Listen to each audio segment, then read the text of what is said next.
Welcome everyone. तो DSSB teaching methodology का जो सेकंड यूनिट का टॉपिक है एनहांसिंग टीचिंग लर्निंग प्रोसेस।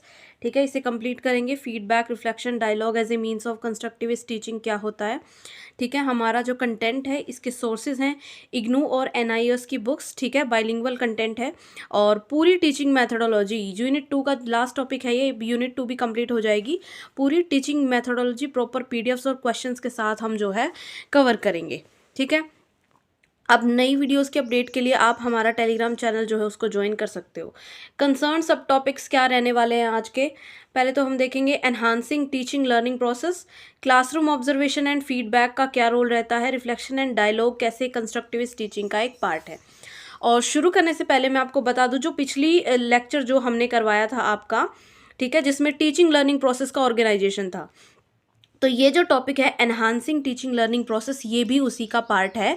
और एनहांसिंग टीचिंग लर्निंग प्रोसेस मतलब टीचिंग लर्निंग शिक्षण अधिगम प्रक्रिया को बढ़ावा देना, उसको और अच्छा बनाना, किसका पार्ट है? कंस्ट्रक्टिविज्म का पार्ट है। ठीक है, तो हम यहाँ पे कंस्ट्रक्टिव अप्रोच यूज़ करते हैं।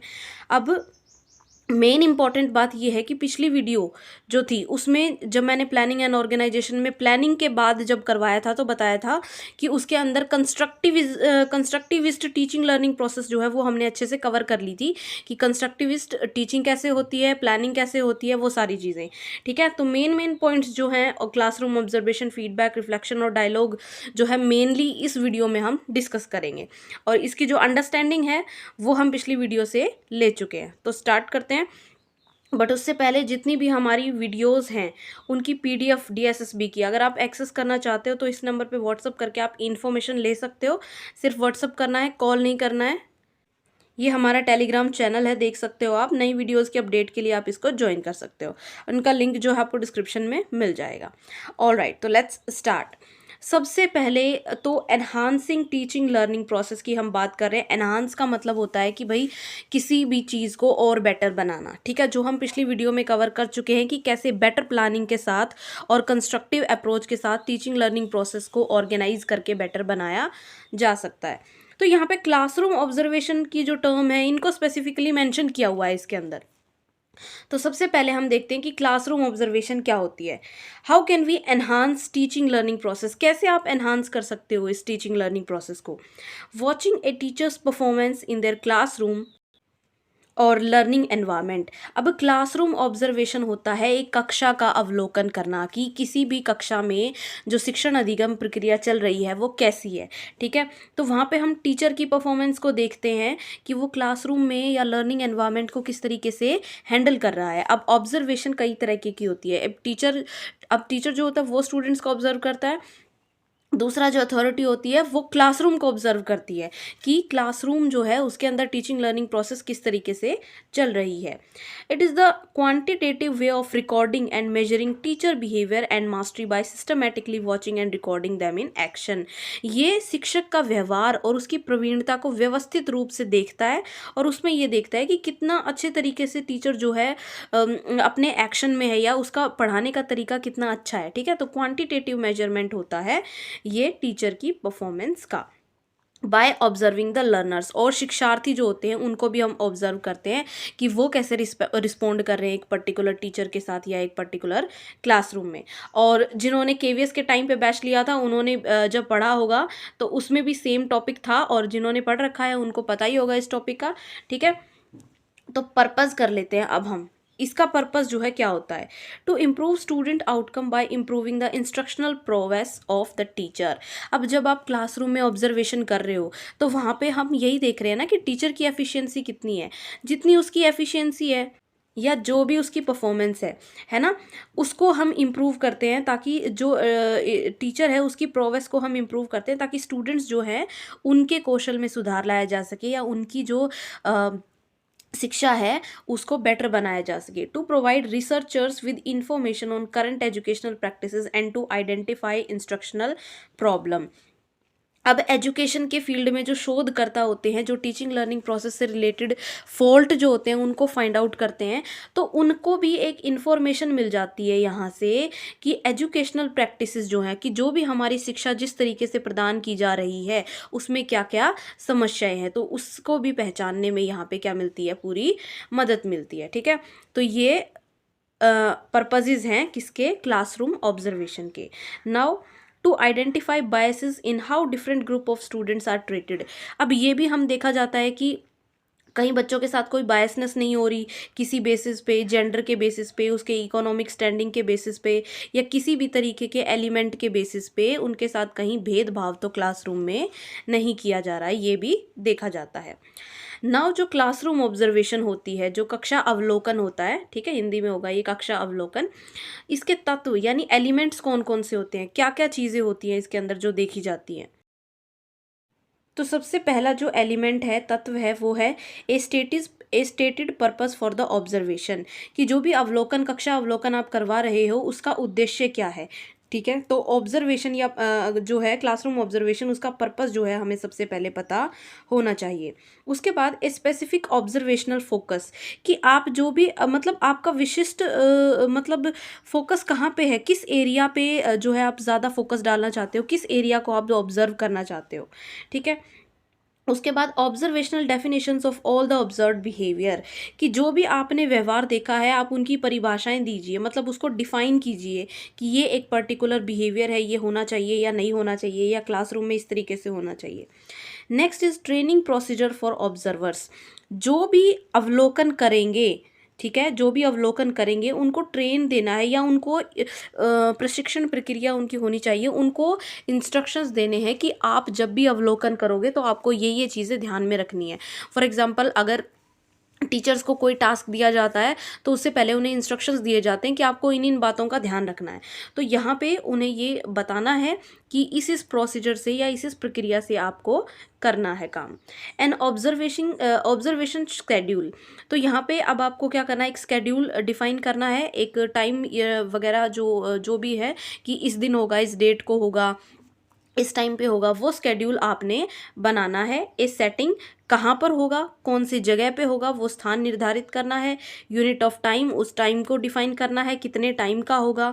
ए method to record the data, अब जो डेटा है उसको कैसे रिकॉर्ड करना है, कौन से मेथड से, स्टैटिस्टिकल, रेटिंग स्केल, चेकलिस्ट, मतलब किस तरीके से।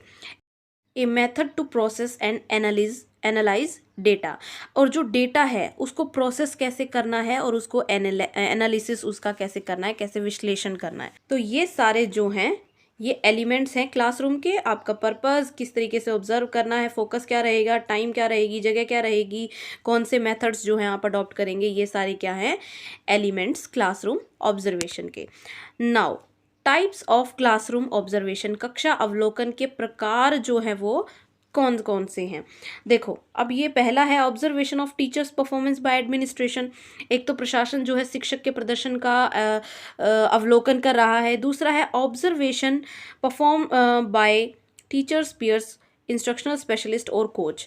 दूसरा जो ऑब्जर्वेशन है वो टीचर है आपस में जो स्टाफ वाले हैं वो करेंगे, या फिर इंस्ट्रक्शनल स्पेशलिस्ट को किसी को बाहर से बुलाया जाएगा, कोच को। और तीसरा है क्या, रिफ्लेक्टिव टीचिंग, जहाँ पे हम खुद अपनी चिंतनशील सोच जो होती है हमारी, ठीक है, हम उसके ऊपर रिफ्लेक्शन डालते हैं कि हमारी टीचिंग लर्निंग प्रोसेस जो है वो कितनी बेटर रही। तो 3 तरीके से कक्षा अवलोकन हम कर सकते हैं। पहला तो एडमिनिस्ट्रेशन करें, दूसरा स्टाफ करें या फिर हम बाहर से किसी स्पेशलिस्ट को बुलाएं, और तीसरा रिफ्लेक्टिव टीचिंग, हम खुद से ही कक्षा अवलोकन करें। Now methods of classroom observation, जो कक्षा अवलोकन है, ठीक है, उसके तरीके क्या क्या हैं। सबसे पहला है use of interactive coding system, कि हम इंटरैक्टिव कोडिंग सिस्टम का यूज़ करें। इंटरैक्टिव मतलब इंटरैक्शन किस तरीके से हो रही है क्लासरूम में। इसमें क्या करते हैं, identify and capture specific and easily identifiable behaviour, जैसे डायलॉग्स। अब जैसे संवाद है, टीचर के बात करने का तरीका है, इंटरैक्शन का तरीका है, उससे हम उसका जो बिहेवियर है उसको ईजिली आइडेंटिफाई यहाँ पे कर पाते हैं, कैप्चर कर पाते हैं। Next, observation in classroom setting, जो कक्षा है उसमें हम अवलोकन करते हैं कैसे। यहाँ पे ये पहला है इंटरैक्टिव कोडिंग, दूसरा कि क्लासरूम सेटिंग में ऑब्जर्वेशन करके। अब इसमें क्या होता है, can lack accurate behaviour of teacher and student. अगर आप कक्षा के अंदर ही बैठ के, फॉर एग्जांपल बाहर से कोई टीम आई ऑब्जर्व करने के लिए, और अब पर्टिकुलर क्लास में बैठ के ही ऑब्जर्व कर रही है, ठीक है, डायरेक्ट ऑब्जर्वेशन इसे कहते हैं। तो यहाँ पे एक्यूरेसी जो है लेस हो सकती है, क्योंकि जो टीचर है उसका बिहेवियर वहाँ पे चेंज हो जाएगा, क्योंकि उसे पता है कि वहाँ पे कोई उसे देख रहा है, और बच्चे जो है उनका भी बिहेवियर जो है वो चेंज हो जाएगा, ठीक है। Third is indirect observation. Indirect observation मतलब आप सामने से क्लासरूम में मत करो, सीसीटीवीज वगैरह से में देख के वहाँ से आप ऑब्जर्वेशन जो है कर सकते हो। ये मोर एक्सेसिबल और इफेक्टिव होती है, ज़्यादा सुलभ और प्रभावी होती है, और किसी के बिहेवियर में कोई चेंज भी नहीं आता। Now feedback. फीडबैक के मेथड्स क्या हैं, फीडबैक होता क्या है। सबसे पहले तो फीडबैक आपको पता ही होगा कि आपने जो भी टास्क अकम्प्लिश किया, अब आपको उसका फीडबैक मिलेगा कि आपने जो किया वो कितना अच्छा किया, उसमें क्या कमियां रही, क्या स्ट्रेंथ थी, क्या वीकनेसेस थी, ये फीडबैक होता है, ठीक है। तो इसके मेथड्स अब क्या क्या है, how to provide feedback to teachers about the teaching learning process. कैसे प्रोवाइड करोगे आप उनकी टीचिंग लर्निंग प्रोसेस के बारे में। तो यहाँ पे कुछ मेथड्स हैं, आप चेकलिस्ट से प्रोवाइड कर सकते हो। चेकलिस्ट होती है, उसके अंदर सर्टेन एबिलिटीज़ रखती है कि आपकी कम्युनिकेशन स्किल ये है, आपका जो है इंटरेक्ट करने का तरीका ऐसा होना चाहिए, ये ऐसा होना चाहिए, वैसा होना चाहिए, और चेकलिस्ट में जो क्वालिटी आपके अंदर है वो टिक हो जाएगी, जो है नहीं है वो क्रॉस हो जाएगी, ठीक है। नेक्स्ट है चार्ट। चार्ट बना के आप बता सकते हो, रेटिंग स्केल पे रेटिंग दे सकते हो 1 2 3 4 5 की। नरेटिव डिस्क्रिप्शन, अपनी तरफ से आप डिस्क्रिप्शन लिख सकते हो ऐसे लाइन्स में, पैराग्राफ में, जो भी है, ठीक है। तो ये मेथड्स होते हैं फीडबैक के। Now feedback to the learner. Teachers को तो उस तरीके से फीडबैक मिल गया, लर्नर्स को भी अब फीडबैक देना है। तो वहाँ पे reflective teaching use to enhance teaching learning process. यहाँ पे जो रिफ्लेक्टिव टीचिंग है, जो चिंतनशील शिक्षण है, ये यूज़ किया जाता है टीचिंग लर्निंग प्रोसेस को एनहांस करने के लिए। टीचर क्या करता है, स्टूडेंट की परफॉर्मेंस को ऑब्जर्व करेगा, उसके इंटरेस्ट्स क्या हैं, and provide them feedback by assessment and evaluation. तो सीधी सी बात है कि लर्नर्स को फीडबैक कैसे मिलेगा, असेसमेंट और इवेल्युएशन से। जो टेस्टिंग होती है, ओरल डिस्कशंस होते हैं, एक्टिविटीज़ होती हैं, उनसे स्टूडेंट को फीडबैक मिलेगा। Next, feedback what need to be given about. अब जो फीडबैक आप दे रहे हो, ठीक है, किसके बारे में, अबाउट व्हाट मतलब वो क्या क्या चीज़ें उसके अंदर इंक्लूडेड होने चाहिए। जो क्लासरूम ऑब्जर्वेशन किया और जो फीडबैक अब आप दे रहे हो, तो क्या क्या चीज़ें उसमें होनी चाहिए। सबसे पहला है टाइम मैनेजमेंट, की टीचर का टाइम मैनेजमेंट कैसा है, ठीक है, कितने टाइम में वो चीज़ों को अच्छे से कवर कर पाया, कहाँ पे टाइम वेस्ट हुआ, कहाँ पे टाइम सही यूटिलाइज हुआ, कहाँ पे जो है टाइम की वेस्टेज कम की जा सकती थी। Next is effectiveness of teaching style, शिक्षण शैली की प्रभावशीलता। तो यहाँ पे क्या होता है कि जो टीचिंग स्टाइल है, कि आपका पढ़ाने का, टीचर का जो भी तरीका है वो कितना अफेक्टिव उनको लगा। अफेक्टिव पॉइंट्स की कौन कौन से ऐसे मेन पॉइंट्स, कुछ एक होते हैं ना हाइलाइट्स, कि ये चीज़ें तो आपकी बहुत अच्छी थी, तो वो affective points. What could be done better, कौन सी ऐसी चीज़ थी जिसे आप और बेहतर कर सकते थे। एंगेजमेंट ऑफ लर्नर्स, की जो शिक्षार्थी हैं उनको आपने कैसे एंगेज्ड रखा। स्ट्रेंथ्स एंड वीकनेसेस, आपकी स्ट्रेंथ और आपकी वीकनेसेस जो हैं वो क्या हैं। Dialogues during teaching learning process, और शिक्षण अधिगम प्रक्रिया के दौरान जो आप संवाद कर रहे हो वो आपके कैसे हैं। तो ये सारी चीज़ें जो हैं, इन सब के बारे में फीडबैक होना चाहिए, कि मतलब फीडबैक के अंदर ये चीज़ें तो मेंशन होनी ही चाहिए। नेक्स्ट, अब है dialogue as a means of constructivist teaching. Dialogue, सबसे पहले तो डायलॉग क्या होता है, वार्ता, interaction between teacher and student. जो शिक्षक और छात्र के बीच जो बातचीत हो रही है वो क्या होती है, डायलॉगिंग।